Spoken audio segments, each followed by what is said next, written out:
نبی اکرم صلی اللہ علیہ وسلم کی شخصیت کے عظمت کے مختلف پہلو ہیں۔ ایک ہے آپ کا مقام و مرتبہ اور آپ کی عظمت بحیثیت نبی، ایک ہے آپ کی عظمت، آپ کا مقام رفیع و بلند بحیثیت انسان۔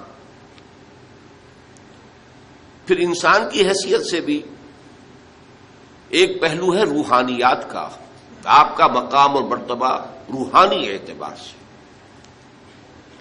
اور دوسرا پہلو ہے عام انسانی معاملات کا، جن میں کہ انسان اپنی زندگی کے دوران لامحالہ جن میں سے گزرتا ہے اور مختلف حیثیتوں سے اس دنیا میں کام کرتا ہے۔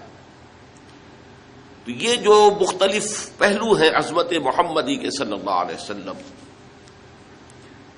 ان میں سے بعض پہلوؤں کے بارے میں یہ بات ہمیں اچھی طرح سمجھ لینی چاہیے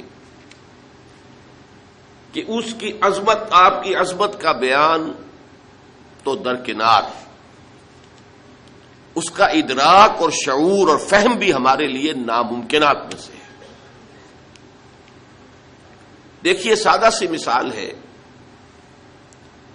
کہ ایک معالج کا، ڈاکٹر کا، حکیم کا کیا مقام اور مرتبہ ہے اپنے فن میں، اس سے ظاہر ہے صرف کوئی معالج یا حکیم اور ڈاکٹر ہی جان سکتا۔ ایک انجینئر کا کیا مقام ہے اپنے فن میں، اس سے واقفیت صرف انجینئر کو حاصل ہو سکتی ہے۔ لہذا ایک نبی کی حیثیت سے محمد الرسول اللہ صلی اللہ علیہ وسلم کا کیا مقام اور مرتبہ ہے، یہ صرف کسی نبی ہی کے لیے ممکن ہے کہ اس کا اندازہ کر سکے، کسی غیر نبی کے لیے یہ محال عقلی ہے۔ مزید برآں کسی بھی انسان کا کسی فن میں کیا مقام ہے، اس کا جو ایگزیکٹ تعین ہے، وہ وہی شخص کر سکتا ہے جو اس فن میں اس سے بالا تر ہو۔ اس لیے کہ نیچے جو ہوگا وہ تو صرف دیکھے گا اوپر کی طرف، اس کے لیے یہ ممکن نہیں ہے کہ اپنے سے بلندتر مقام کے حامل شخص کا اصل مقام اور مرتبہ معین کر سکے۔ اب ظاہر بات ہے کہ نبی اکرم صلی اللہ علیہ وسلم سے بالا تر مقام کسی نبی کا نہیں، لہذا کسی نبی کے لیے بھی یہ محال عقلی ہے کہ وہ حضور کے اصل مرتبہ اور مقام کو سمجھ سکے۔ کجا یہ کہ عام انسان غیر نبی، اس کے لیے تو جیسا کہ میں نے عرض کیا یہ محالات عقلیہ میں سے۔ اسی طرح روحانی اعتبار سے حضور کا کیا مقام ہے، ظاہر بات ہے کہ ہم جیسے لوگوں کے لیے اس کا ادراک و شعور ممکن نہیں۔ میں سمجھتا ہوں کہ بڑے سے بڑے صوفی اور بڑے سے بڑے ولی اللہ کے لیے بھی ممکن نہیں ہے کہ حضور کے روحانی مقام کا پورا پورا ادراک کر سکے۔ ان دونوں پہلوؤں سے جب ہماری عقلیں اور ہمارا فہم و شعور اور ادراک عاجز ہے تو اس کا مفہوم یہ ہوا کہ اس کو بیان کرنے کی کوشش کرنا بہت بڑی خطا، بہت بڑی غلطی ہے۔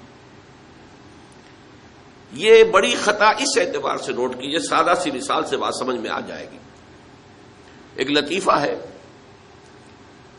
کسی دیہاتی کی کوئی مشکل تھی جسے کسی ایک شہری بابو نے، شہری شخص نے حل کر دیا، اور وہ شخص جو تھا شہری، وہ ڈپٹی کمشنر تھا، لیکن اس دیہاتی نے اسے دعا دی، خدا تجھے پٹواری بنائے،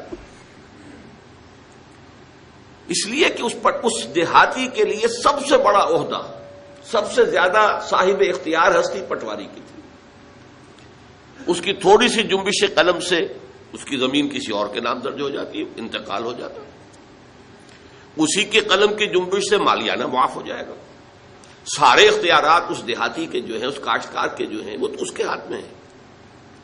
اسے کیا معلوم کہ اس پٹواری سے لے کر اس ڈپٹی کمشنر تک کتنے عہدے ہیں درمیان میں، اور وہ شخص کتنے مقام بلند پر فائز ہے جسے وہ دعا دے رہا ہے پٹواری ہونے کی۔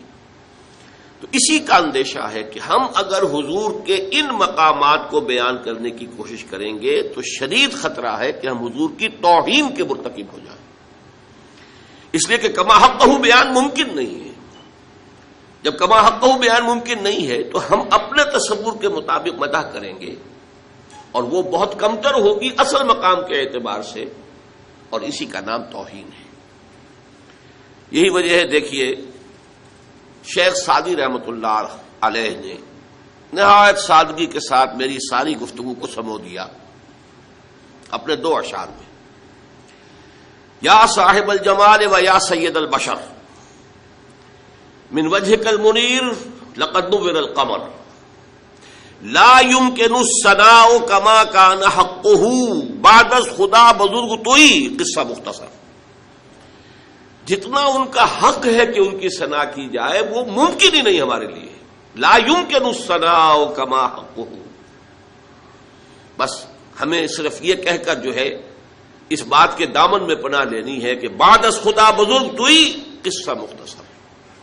اللہ کے بعد آپ ہی کی ہستی ہے بلند ترین، عظیم ترین، اب اسے کس طرح بیان کریں، کیا بیان کریں؟ ہمارا تصور سے بھی آگے بڑھ کر تخیل بھی سرنگوں ہے کہ وہ اس مقام بلند و رفیع کا کوئی ادراک اور شعور کر ہی نہیں سکتا۔